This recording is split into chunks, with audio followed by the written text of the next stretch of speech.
2023ના જાન્યુઆરી ફેબ્રુઆરીમાં જીપીએસસી અને અન્ય સ્પર્ધાત્મક પરીક્ષાઓ જે આયોજિત થવા જઈ રહી છે એની તૈયારી માટે જુલાઈથી ડિસેમ્બર 2022ના સાંપ્રત પ્રવાહોની તૈયારી નિર્ણાયક મહત્વ ધરાવે છે.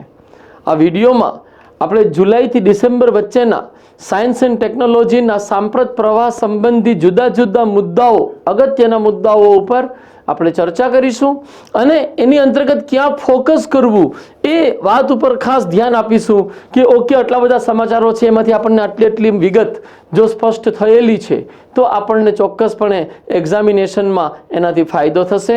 સ્વાગત છે આપ સૌનું આ સાંપ્રત પ્રવાહના વિજ્ઞાન અને ટેકનોલોજી તેમજ પર્યાવરણવાળા આ સેશનમાં. ભાઈ બહેનો, સૌથી અત્યારે લેટેસ્ટમાં સાયન્સ એન્ડ ટેકનોલોજીમાં કોઈ ચર્ચામાં રહ્યું છે તો એ INS માર્મોગાંવ નામનું એક ડિસ્ટ્રોયર છે જે ઇન્ડિયન નેવીમાં આપણે લોન્ચ કર્યું 18 ડિસેમ્બરના રોજ રક્ષામંત્રી રાજનાથ સિંહે. INS માર્મોગાંવની મુખ્ય વિશેષતા શું છે તો કે એનું નામ ગોવાના શહેર માર્મોગાંવ ઉપરથી રાખવામાં આવ્યું છે તથા આ ડિસ્ટ્રોયરનું વજન 7400 ટન છે અને તેની લંબાઈ 163 મીટર છે. આ જહાજને 4 શક્તિશાળી ગેસ ટર્બાઇનથી ઉર્જા પ્રાપ્ત થાય છે. ભાઈ બહેનો, INS માર્મોગાંવ કયા પ્રોજેક્ટ હેઠળ બન્યું છે તો કે પ્રોજેક્ટ 15B હેઠળ કુલ 4 ડિસ્ટ્રોયર્સ આપણે તૈયાર કરી રહ્યા છીએ અને એ 4 ડિસ્ટ્રોયર્સમાંનું એક INS માર્મોગાંવ છે. અને એ સંદર્ભમાં મારા ભાઈ બહેનો બીજા કયા ડિસ્ટ્રોયર આ પ્રોજેક્ટ 15B હેઠળ તૈયાર થઈ રહ્યા છે તો એમાં 4 આવશે: INS Visakhapatnam, INS માર્મોગાંવ, INS Imphal અને INS સુરત. તો આ 4 પ્રોજેક્ટ 15B હેઠળ આપણે B નો ફૂલ ફોર્મ બ્રેવો છે તૈયાર થઈ રહ્યા છે, જેની ઉપર આપણે ખાસ ધ્યાન આપીશું. આપણા માટે આટલી માહિતી અગત્યની હતી જે આપણે તૈયાર કરી. હવે આપણે બીજા ન્યૂઝ ઉપર આવીશું. બીજા ન્યૂઝ શું છે આપણી સમક્ષ? ડિસેમ્બર 2022થી જોડાયેલા છે કે અમેરિકાની નાસા સંસ્થાએ international surface water and ocean topography satellite launch કર્યું. ભાઈ, નાસાની સાથે બીજી કઈ સંસ્થા સામેલ છે એમાં તો કે French space agency national centre for special studies દ્વારા પણ આમાં સાથ સહકાર આપવામાં આવ્યો છે અને SWOT સેટેલાઇટ લોન્ચ કરવામાં આવ્યો. આ SWOT સેટેલાઇટનો ઉદ્દેશ શું છે તો કે પૃથ્વી સપાટીએ જેટલું પાણી ઉપલબ્ધ છે એ પાણી સાથે જોડાયેલી સમસ્યાઓનું સંશોધન કરવું, પાણીની માત્રા અને ગુણવત્તા વિશે આપણે જુદા જુદા માહિતીઓ અને ડેટા એકત્ર કરવા, એ આ SWOT સેટેલાઇટનો ઉદ્દેશ છે. આપણા માટે ધ્યાનમાં રાખવા જેવી 3 બાબત: કોણે લોન્ચ કર્યું છે, નંબર 1; નંબર 2, લોન્ચ ક્યારે થયું છે અને નંબર 3, એનો ઉદ્દેશ શું છે, પાણીના સંશોધનથી જોડાયેલું છે. ફૂલ ફોર્મ એ આપણે યાદ રાખવું પડે. SWOTનું ફૂલ ફોર્મ ફરી એક વખત આપની નજર ત્યાં લઈ જઈશ: international surface water and ocean topography satellite. આપણે ત્રીજા ન્યૂઝમાં પ્રવેશ કરીશું. મારા ભાઈ બહેનો, અહીંયા મારો ઉદ્દેશ લાઇન ટુ લાઇન સ્ટડી કરવાનો નથી. અહીંયા મારો ઉદ્દેશ એ છે કે તમને હું ક્યાં ફોકસ કરવું જોઈએ, મેઇન થિંગ તમારી નજર સમક્ષ, તમારા મનોમસ્તિષ્કમાં અગર એકવાર આવી છે તો એલિમિનેશનથી પણ આપણે જવાબ તારવી શકીએ છીએ.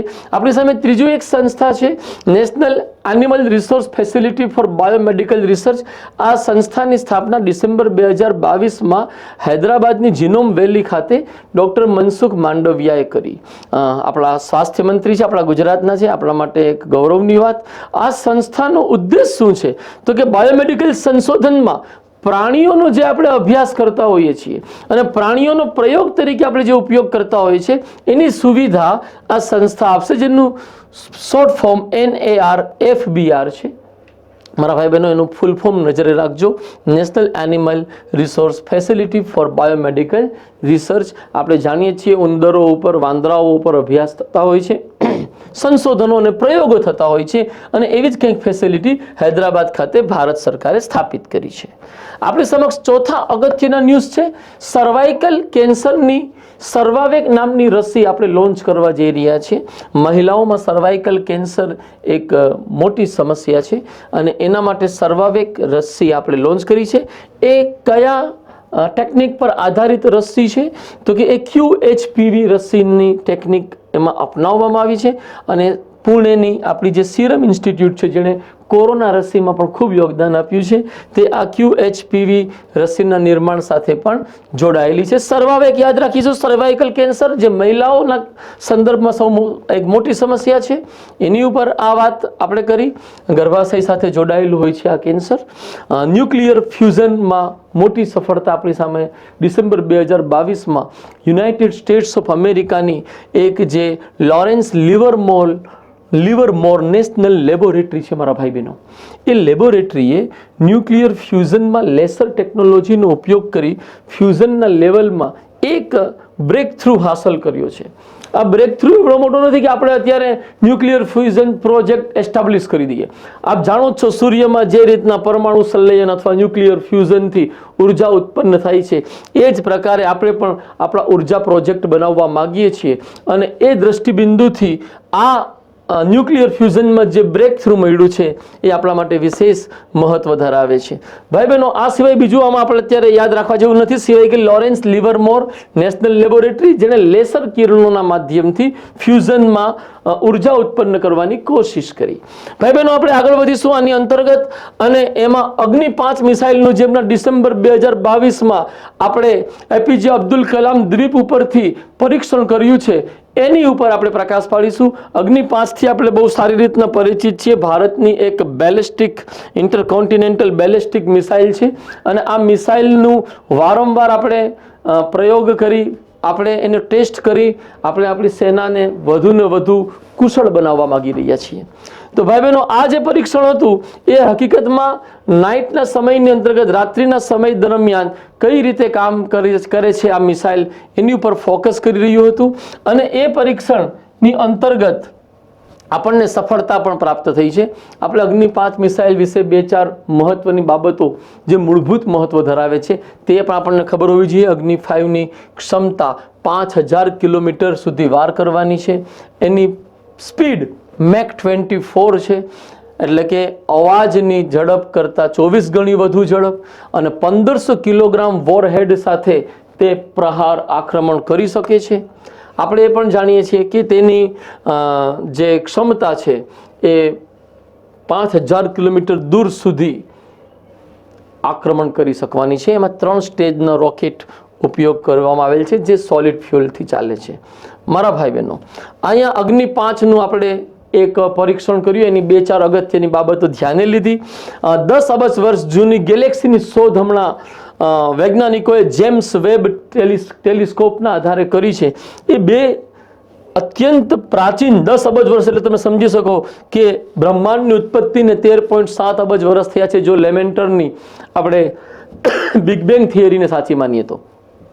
અને આ 10 અબજ વર્ષ જૂની ગેલેક્સી સ્પાઇરલ ગેલેક્સી છે, અને એના નામ છે RS13 અને RS14. આ ગેલેક્સીથી આપણને બ્રહ્માંડની ઉત્પત્તિ સંબંધી બાબતો જાણવામાં અત્યંત સહાય મળશે. James web telescope high capacity વાળું છે, એટલે આવી ગેલેક્સીની શોધ હવે આપણને કદાચ રોજ જોવા મળી શકે કે મહિને 2 મહિને ફરીથી એકવાર આપણને સામે આવે.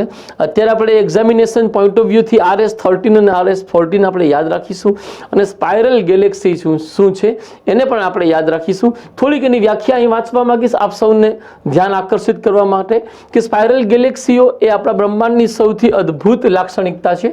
બ્રહ્માંડમાં સ્પાઇરલ ગેલેક્સીઓ અને તેમના મૂળ તથા ઉત્ક્રાંતિ વિશેની માહિતી નોંધપાત્ર છે કે જેથી આપણને ગેલેક્સી વિશે અન્ય જરૂરી માહિતી જે મળી નથી, જે અભ્યાસ હજી થઈ શક્યો નથી, એ સ્પાઇરલ ગેલેક્સીથી કરવો અત્યંત મહત્વપૂર્ણ છે. માટે આપણે સ્પાઇરલ ગેલેક્સીને વધુ મહત્વ આપી રહ્યા છીએ ભાઈ બહેનો. થોડું RS14 અત્યાર સુધીમાં જેટલી આપણે ગેલેક્સીઝની શોધ કરી છે એમાં સૌથી દૂરની ગેલેક્સી છે. આપ જાણો છો ગેલેક્સી એટલે તારાઓનો સમૂહ. આપ સૌને પણ ખબર હશે કે આપણે જે પૃથ્વી ઉપર રહીએ છીએ એ પણ મિલ્કી વે નામની ગેલેક્સીનો અંતર્ગત સૂર્ય નામના તારાના પરિવારનો એક ગ્રહ છે. ભાઈ બહેનો, આપણે આગળ વધીશું. હું સંતુલનથી ચાલવાની કોશિશ કરી રહ્યો છું કે આપનો સમય બગડે પણ નહીં અને વધુ ઉતાવળ ભરેલું પણ ન લાગે, એ દિશામાં આપણે આગળ વધી રહ્યા છીએ. ડિસેમ્બર મહિનાની અંતર્ગત જ એક અચીવમેન્ટ યુનાઇટેડ આરબ અમીરાતે લીધી છે કે જેણે પ્રથમ વખત આરબ બિલ્ટ ચંદ્ર અવકાશયાન ડિસેમ્બર 11ના રોજ લોન્ચ કર્યું. આ એપ્રિલ 2023માં આ અવકાશયાન ચંદ્રના જે આપણે કહીએ કક્ષામાં પ્રવેશ કરશે અને આનો જે વિકાસ થયો છે એ મોહમ્મદ બિન રાશિદ સ્પેસ સેન્ટર દ્વારા કરવામાં આવ્યો છે અને આમાં જાપાનીઝ ટેકનોલોજીનો ઉપયોગ થયો છે. જાપાનીઝ સંસ્થા જે આઈ સ્પેસ છે એણે આને મદદ કરેલી છે, જેના આધારે યુએઈએ રાશિદ રોવર આની સાથે ફિટ કરેલ છે જે ચંદ્ર ઉપર પહોંચશે. ભાઈ બહેનો, તો યુએઈનું ચંદ્ર અભિયાન આપણે ધ્યાનમાં રાખવું જોઈએ. મંગળ અભિયાન એનું પહેલાં હતું જ, હવે આ ચંદ્ર અભિયાન છે. ભાઈ બહેનો, ઇન્ડિયન બાયોલોજિકલ ડેટા સેન્ટર નામની એક સંસ્થા આપણે ફરીદાબાદમાં સ્થાપિત કરી. એની જે સ્થાપના હતી નવેમ્બર 2022માં કેન્દ્રીય વિજ્ઞાન અને ટેકનોલોજી રાજ્યમંત્રી જીતેન્દ્રસિંહે કરી. ભારતીય જૈવિક ડેટા કેન્દ્ર આઈબીડીસી આપણા માટે અત્યંત મહત્વનું છે. આપ જાણો છો ડેટા અત્યારે સૌથી અગત્યની બાબત છે અને એમાં જો બાયોલોજિકલ ડેટાનો જ્યારે સવાલ ઊભો થાય ત્યારે તો એ હ્યુમેનિટીથી માનવતાથી જોડાયેલો મુદ્દો થઈ જાય છે અને એવા એક કેન્દ્રની સ્થાપના આપણે ફરીદાબાદ ખાતે કરી છે, જેના ઉદ્દેશ જે છે આપણે ધ્યાને રાખવા જોઈએ કે એનો ઉદ્દેશ, આ સંગઠનનો ઉદ્દેશ દેશમાં જૈવિક ડેટાના સંગ્રહ માટે આઈટી પ્લેટફોર્મ પૂરું પાડવાનો છે. એનો બીજો ઉદ્દેશ ફેર કન્સેપ્ટ એટલે કે ફાઇન્ડેબલ, એક્સેસિબલ, ઇન્ટરઓપરેબલ અને રીયુઝેબલ સિદ્ધાંત મુજબ ડેટા સ્ટોર કરવાની અને શેર કરવાની આખી એક વ્યવસ્થા વિકસાવવી એ પણ આ જે આઈબીડીસી છે એનો એક ઉદ્દેશ છે.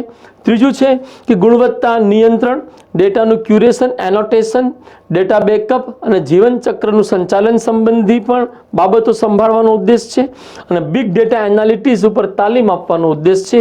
આવા કંઈક ઉદ્દેશથી આઈબીડીસીની સ્થાપના આપણે કરેલી છે. ક્ષમા કરજો મને. આ ડેટા સેન્ટર ડિપાર્ટમેન્ટ ઓફ બાયોટેકનોલોજીથી સહાયથી કાર્ય કરશે, એટલે ડીબીટીની અંતર્ગત કાર્યરત થવાનું છે. મારા ભાઈ બહેનો, જે અગત્યની બાબતો હતી આપણે આઈબીડીસીની લીધી.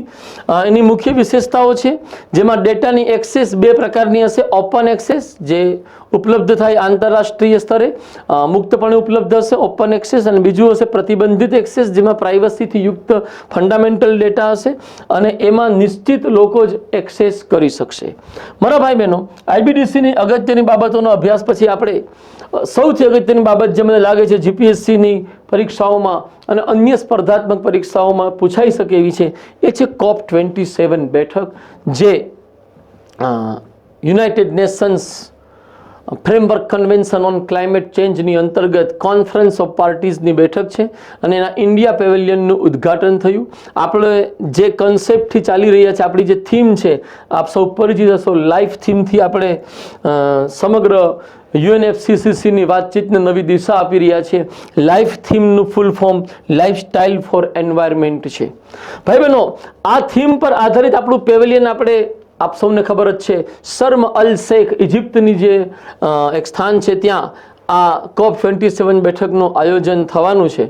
27મું સત્ર છે આ, અને એ સંદર્ભમાં આપણે પેવેલિયન ત્યાં લોન્ચ કરેલું છે. ભાઈ બહેનો, એ પેવેલિયન લોન્ચિંગની સાથે જ એ ધ્યાનમાં રાખવું જોઈએ કે આપણે લાઈફ મિશન હેઠળ કયા કયા લક્ષ્ય રાખ્યા છે.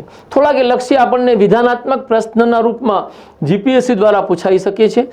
મિશન લાઈફ હેઠળ 2022થી 2027ના સમયગાળામાં પર્યાવરણના રક્ષણ અને જાળવણી માટે વ્યક્તિગત તેમજ સામૂહિક પગલાં લેવા માટે ઓછામાં ઓછા 1 અબજ ભારતીયો અને અન્ય વૈશ્વિક નાગરિકોને એકત્રિત કરવાના ઉદ્દેશ સાથે ડિઝાઇન કરવામાં આવ્યું છે. મતલબ 100 કરોડ લોકોની ભાગીદારી સતત વિકાસ અને પર્યાવરણ રક્ષણ માટે આપણે કરવા માગીએ છીએ, જેનો સમયગાળો 2022થી 2027 રહેશે.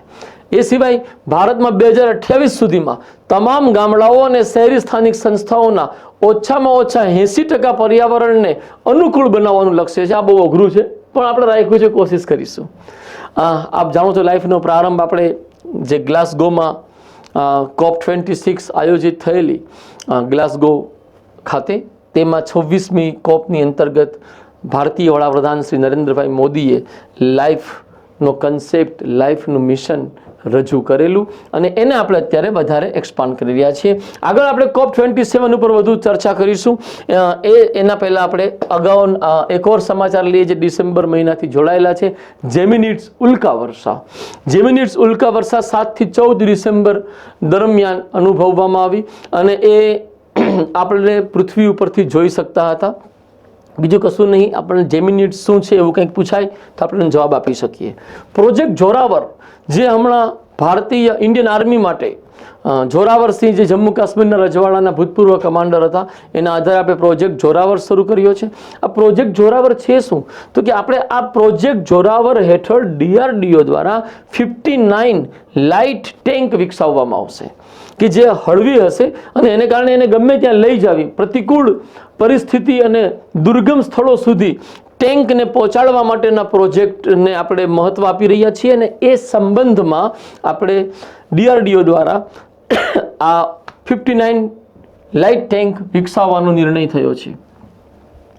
ભાઈ બહેનો, પ્રોજેક્ટ જોરાવરની આ વાતો સમજ્યા પછી આપણે કુડનકુલમ ન્યુક્લિયર પાવર પ્રોજેક્ટ સંસદમાં ચર્ચામાં રહ્યો. પ્રશ્નકાળની અંતર્ગત પ્રશ્ન પૂછવામાં આવ્યો કે ભાઈ ક્યારે શરૂ થવાના છે, કેટલા છે, શું છે?